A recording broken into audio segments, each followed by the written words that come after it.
हरे कृष्णा। आप सभी को शरद पूर्णिमा की हार्दिक शुभकामनाएं।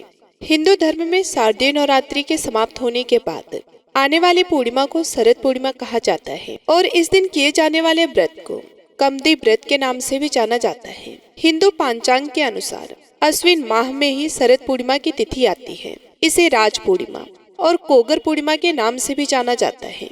हिंदू धर्म की मान्यताओं के अनुसार इस दिन भगवान श्री कृष्ण ने गोपियों संग महारास लीला रचाया था और इसी दिन चंद्रमा की किरणों से अमृत वर्षा भी होती है। इसलिए आज के दिन कई जगह पर खीर बनाकर उसे रात भर चंद्रमा की रोशनी में रखने की भी परंपरा है। शरद पूर्णिमा के दिन ही चंद्रमा अपनी 16 कलाओं से परिपूर्ण होते हैं और इसी दिन चंद्रमा पृथ्वी के सबसे नजदीक भी होती है। इसी कारण अन्य दिनों की अपेक्षा इस दिन चंद्रमा का आकार बहुत बड़ा लगता है। आयुर्वेद के आचार्य भी इस दिन का इंतजार करते हैं क्योंकि इस दिन सभी जीवनदायिनी जड़ी बूटियों को चंद्रमा की रोशनी में रखा जाता है। इस दिन चंद्रमा की किरणों से अमृत वर्षा होती है और सभी जड़ी बूटियों को अमृत वर्षा में स्नान कराया जाता है, जिसके बाद ये जड़ी बूटियां रोगियों पर तुरंत ही असर करती हैं। चंद्रमा को वेदों और पुराणों में जल का कारक माना गया है। वहीं दूसरी ओर चंद्रमा को औषधियों या जड़ी बूटियों का स्वामी भी कहा गया है। आज के दिन चंद्रमा की रोशनी में खीर रखकर खाने की परंपरा बहुत समय से प्रचलित है। मान्यता है कि इस दिन खीर को चंद्रमा की रोशनी में रखकर उसे खाली पेट खाने से शरीर के सभी रोग दूर हो जाते हैं। और हिंदू धार्मिक मान्यताओं के अनुसार शरद पूर्णिमा के दिन ही माता लक्ष्मी जी का जन्म भी हुआ था। इस दिन व्रत रखकर जो भक्त माता लक्ष्मी जी की सच्चे मन से श्रद्धा से पूजा करते हैं, उनकी सभी मनोकामनाएं माँ लक्ष्मी जी पूर्ण करती हैं। इस दिन कुछ ऐसे काम भी हैं जिन्हें करने से जरूर बचना चाहिए, नहीं तो भारी नुकसान भी हो सकता है। तो चलिए आपको बताते हैं शरद पूर्णिमा के शुभ मुहूर्त और इस दिन के महत्व के बारे में। नारद पुराण के अनुसार शरद पूर्णिमा की रात माँ लक्ष्मी जी अपने हाथों में वर और अभय लिए घूमती हैं। इस दिन वह अपने जागते हुए भक्तों को धन, सुख, समृद्धि और वैभव का आशीर्वाद देती हैं। इसलिए इस दिन माँ लक्ष्मी जी की सच्चे मन से पूजा करनी चाहिए। शाम के समय चंद्रोदय होने पर सोने, चांदी या मिट्टी के दीपक जलाने चाहिए। इस दिन घी और शक्कर से बनी खीर चंद्रमा की चांदनी में रखनी चाहिए। जब रात का एक पहर बीत जाए तो यह भोग पहले लक्ष्मी जी को अर्पित कर देना चाहिए और अगले दिन सुबह ब्रह्म मुहूर्त में उठकर खाली पेट इस खीर का सेवन करना चाहिए। लेकिन इससे पहले आप सुबह की पूजा अवश्य कर लें। इस बार पूर्णिमा की तिथि 2 दिन रहने के कारण लोगों के मन में यह असमंजस है कि किस दिन पूर्णिमा का व्रत रखें और चंद्रमा की रोशनी में खीर किस दिन रखनी चाहिए। इस बार पूर्णिमा तिथि 16 अक्टूबर बुधवार की रात 8:41 से शुरू होगी और पूर्णिमा तिथि समाप्त होगी 17 अक्टूबर गुरुवार को शाम 4:56 पर।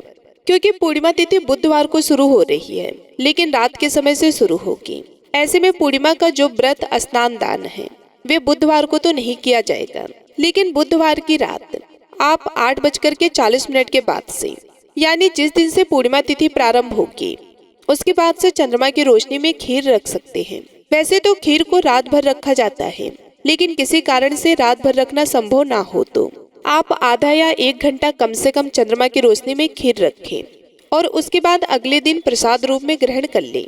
क्योंकि उदय तिथि के अनुसार पूर्णिमा तिथि 17 अक्टूबर गुरुवार को पड़ रही है, यानी कि सूर्योदय के समय पूर्णिमा तिथि विराजमान रहेगी। तो 17 अक्टूबर गुरुवार को ही पूर्णिमा का व्रत और स्नान दान किया जाएगा और इस दिन आप सारा दिन उपवास रखकर शाम के समय चंद्रोदय होने पर पूर्णिमा व्रत का पालना भी करेंगे। 17 अक्टूबर को भले ही जिस समय चंद्रोदय होगा उस समय तक पूर्णिमा तिथि समाप्त हो चुकी होगी, लेकिन फिर भी व्रत का पालना आपको चंद्रोदय होने के बाद ही करना होगा। पूर्णिमा तिथि के दिन सूर्योदय सुबह 6:10 पर, सूर्यास्त शाम 5:55 पर, ब्रह्म मुहूर्त सुबह 4:42 से 5:04 तक रहेगा। अमृत काल दोपहर 2:14 से 3:38 तक रहेगा और राहु काल दोपहर 1:30 बजे से 3 बजे तक रहेगा। अब बात करते हैं इस दिन के शुभ मुहूर्त के बारे में। तो कोजागरा पूर्णिमा यानी शरद पूर्णिमा की पूजा के सबसे शुभ मुहूर्त में, जिसमें सुबह की पूजा का शुभ मुहूर्त 17 अक्टूबर को सुबह 5:08 से 5:08 से 6:20 तक रहेगा। बुधवार के दिन यदि आपने रात में चंद्रमा की रोशनी में खीर रखी है तो आप इस समय पूजा करने के बाद खीर को प्रसाद के रूप में ग्रहण कर सकते हैं। शाम की पूजा का शुभ मुहूर्त शाम 5:49 से 7:50 तक रहेगा। अभिजीत मुहूर्त सुबह 11:49 से दोपहर 12:35 तक रहेगा और गोधूली बेला शाम 5:49 से 6:14 तक रहेगी। अब ऐसे में एक प्रश्न उन तमाम भक्तों के मन में जरूर होगा जो पूर्णिमा का व्रत रखते हैं। तो ऐसे में यदि बुधवार की रात को आप चंद्रमा की रोशनी में खीर रखेंगे तो पहले दिन सुबह सुबह आप उस खीर का सेवन नहीं कर सकते क्योंकि आपने व्रत रखा है। ऐसे में आपके लिए एक उपाय है, आप बुधवार की रात को चंद्रमा की रोशनी में कोई भी दूध से बनी हुई मिठाई जैसे बर्फी या पाग आदि बनाकर रख लें और इसके अलावा आप दही में शक्कर मिलाकर चंद्रमा की रोशनी में थोड़ी देर के लिए उस दही को भी रख सकते हैं, जिसका सेवन आप अगले दिन सुबह की पूजा करने के बाद कर सकते हैं क्योंकि व्रत में दूध से बनी मिठाई या फिर दही का सेवन किया जाता है। 17 अक्टूबर को चंद्रोदय का समय होगा शाम 5:50 पर। तो शाम की पूजा आप इस समय के बाद से तुरंत कर लें और ध्यान रखिएगा क्योंकि इस समय तक पूर्णिमा तिथि समाप्त हो चुकी होगी, इसलिए व्रत पालना करते समय आप देर ना लगाएं और यदि हो सके तो इस समय के आसपास भी आप थोड़ी ही देर के लिए ही सही खीर बनाकर चंद्रमा की रोशनी में रख सकते हैं। पूर्णिमा का व्रत चंद्रमा की पूजा के बिना अधूरा होता है, तो विधि विधान से चंद्र देवता की पूजा करें। यदि आसपास में बादल होने के कारण चंद्रमा ना दिखाई दे तो भगवान शिव के मस्तक पर विराजमान चंद्र देवता की ही पूजा करके व्रत का पालना कर लेना चाहिए। इस दिन भूल से भी लहसुन प्याज का या तामसिक चीजों का सेवन नहीं करना चाहिए और यदि हो सके तो सभी भक्तों को श्री सत्यनारायण भगवान की कथा का पाठ भी इस दिन दोपहर के समय अवश्य करना चाहिए। तो आज की इस वीडियो में आप सभी लोग जानेंगे कि शरद पूर्णिमा की रात को चंद्र देवता की पूजा कैसे करनी चाहिए और संपूर्ण पूजा विधि के साथ ही आप जानेंगे इस दिन से जुड़े कुछ जरूरी नियमों के बारे में। पुराणों में पूर्णिमा को रास पूर्णिमा भी कहते हैं। मान्यता है कि इस दिन भगवान श्री कृष्ण ने महारास रचाकर दिव्य प्रेम का नृत्य किया था। शरद पूर्णिमा के दिन भक्तों को प्रातः काल हो सके तो ब्रह्म मुहूर्त में स्नान ध्यान करने के बाद शरद पूर्णिमा के व्रत को विधि विधान से करने का संकल्प लेना चाहिए। आज के दिन हो सके तो पवित्र गंगा जी में या फिर किसी भी पवित्र सरोवर या कुंड में स्नान करना चाहिए। अगर ऐसा करना संभव ना हो तो घर पर ही नहाने के पानी में गंगा जल मिलाकर जरूर स्नान करें। घर पर ही माँ गंगा का ध्यान करें। ऐसा करने से गंगा जी में स्नान करने का पुण्य घर पर ही मिल जाता है। इसके बाद आप एक चौकी पर कलश की स्थापना करें। भगवान विष्णु और महालक्ष्मी जी की प्रतिमा या तस्वीर की स्थापना करें। हाथ में जल और पुष्प लेकर संकल्प लेने के बाद उस संकल्पित जल को भगवान के चरणों में अर्पित कर दें। पूर्णिमा के दिन विष्णु भगवान का, माँ लक्ष्मी जी का, चंद्र देवता का और भगवान शिव का विशेष रूप से पूजन किया जाता है। इसी दिन श्री सत्यनारायण भगवान की पूजा भी की जाती है। कथा कहानियां भी सुनी जाती हैं। सबसे पहले आप भगवान को धूप दीप जलाकर पूजन करें, मंत्रों का जाप करें। भगवान विष्णु के और महालक्ष्मी जी के मंत्रों का जाप करके आपको सुबह के समय अगर समय हो तो व्रत की कथा जरूर पढ़नी या सुननी चाहिए, नहीं तो शाम को आपको कथा अवश्य ही पढ़नी और सुननी चाहिए। सत्यनारायण भगवान की कथा का पाठ दिन के समय किया जाता है। शाम को सूर्य अस्त से पहले पहले तक कथा पढ़ लेनी चाहिए। दिन भर उपवास रखें और उपवास रखने के बाद शाम को चंद्रोदय से पहले आपको एक बार फिर से स्नान करके पवित्र हो जाना चाहिए। फिर गाय के दूध से बनी खीर तैयार करें। शाम को आप भोग में भगवान को पंचामृत का भोग लगा सकते हैं। चंद्र देवता को खीर का भोग लगाया जाता है क्योंकि शरद पूर्णिमा की रात को खीर बनाकर रात भर चंद्रमा की रोशनी में रखी जाती है। ऐसे में शाम को खीर बनाने के बाद आप चंद्र देवता को भोग लगाएं और उसके बाद बची हुई खीर को आप कुछ देर के लिए चंद्रमा की रोशनी में रखें। जो लोग भी पूर्णिमा का व्रत रखते हैं उन्हें आज के दिन इसी खीर को प्रसाद के रूप में ग्रहण करके अपना व्रत खोलना चाहिए। कुछ लोग तो पूर्णिमा की रात को ही अन्न ग्रहण कर लेते हैं, खीर को प्रसाद के रूप में ग्रहण कर लेते हैं। तो वहीं कुछ लोग पूर्णिमा की रात को किसी भी प्रकार का अन्न ग्रहण नहीं करते, केवल मौसमी फलों का या ड्राई फ्रूट्स का सेवन करते हैं और अगले दिन ही खीर को प्रसाद के रूप में ग्रहण करते हैं। तो आपने पहली बार जिस भी नियम का पालन किया है उसी नियम का पालन आपको आज भी करना चाहिए। अगले दिन इस खीर को प्रसाद के रूप में आपको ग्रहण अवश्य ही करना चाहिए। घर में महालक्ष्मी जी का अस्थायी वास होने के लिए घर में साफ सफाई रखें। आज के दिन अपनी सामर्थ्य के अनुसार कम से कम 11 या उससे अधिक भी दीप आप जला सकते हैं।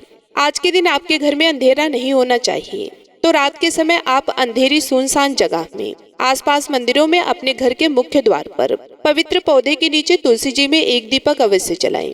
भगवान श्री कृष्ण की पूजा भी आज के दिन जरूर करें। भगवान श्री कृष्ण को हो सके तो नए वस्त्र आभूषण अर्पित करें और उन्हें नई बांसुरी और मोर पंख अर्पित करें। ऐसा करने से आपकी जो भी मनोकामना है वह पूर्ण हो जाती है। अगर किसी के घर में बहुत ज्यादा आर्थिक समस्याएं हो तो ऐसे में शरद पूर्णिमा के दिन आप सुबह या शाम किसी भी समय कौड़ियों की पूजा करें। आपके पास यदि कौड़ियाँ पहले से है तो आप उन्हीं की पूजा कर सकते हैं। अगर कौड़ियाँ नहीं है तो आज ही आप कौड़ियाँ खरीद कर लाएं और उनकी पूजा करें। 5 या 7 कौड़ियाँ आप महालक्ष्मी जी के समक्ष रखें और उन्हीं की पूजा करें।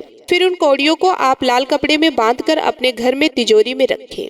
ऐसा करने से आर्थिक समस्याएं दूर हो जाती हैं और धन में बरकत भी होती है। दक्षिणावर्ती शंख यदि आपके पास है तो आज के दिन उनकी भी पूजा आपको करनी चाहिए और अपने घर के मुख्य द्वार पर तोरण भी बांधना चाहिए। सुबह के समय तोरण बांधने से घर की खुशियों को नजर नहीं लगती, परिवार के सदस्यों को नजर नहीं लगती। जिस घर के सदस्य अक्सर बीमार रहते हो, खास तौर पर उनके घर में आज के दिन शरद पूर्णिमा की खीर जरूर बननी चाहिए और उसका सेवन परिवार के हर सदस्य को करना चाहिए। अपनी सामर्थ्य के अनुसार शरद पूर्णिमा के शुभ अवसर पर सफेद रंग की वस्तुओं का अधिक से अधिक दान करना चाहिए, जैसे कि दूध या दूध से बनी हुई मिठाइयाँ या दही, घी, शक्कर आदि भी आप दान कर सकते हैं। सफेद वस्त्रों का दान आप कर सकते हैं। इसके अलावा मौसमी वस्त्रों का छतरी, जूते, चप्पल आदि का दान भी करना शुभ माना जाता है। शरद पूर्णिमा यानी कि अश्विन पूर्णिमा की पहली पौराणिक कथा के अनुसार प्राचीन काल में एक साहूकार था। उसकी 2 बेटियां महीने में पड़ने वाली हर पूर्णिमा तिथि को व्रत किया करती थी। उन दोनों में बड़ी बेटी हर पूर्णिमा का व्रत विधि विधान से करती, लेकिन छोटी बेटी व्रत के सभी नियमों का ठीक से पालन नहीं करती थी।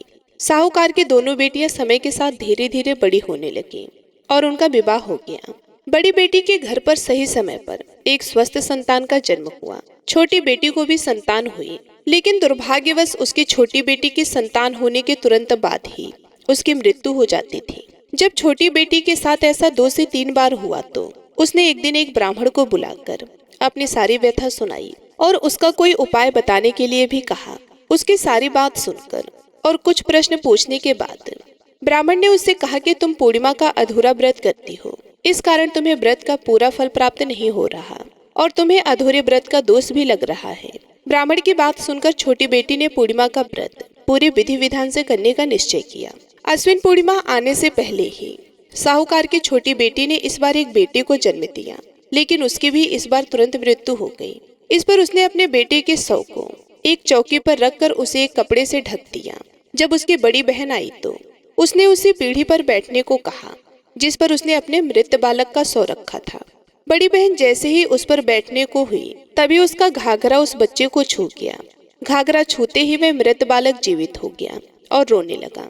तब बड़ी बहन छोटी बहन से बोली कि बहन, तू मुझ पर कलंक लगाना चाहती थी, मेरे बैठने से तो यह बालक मर जाता।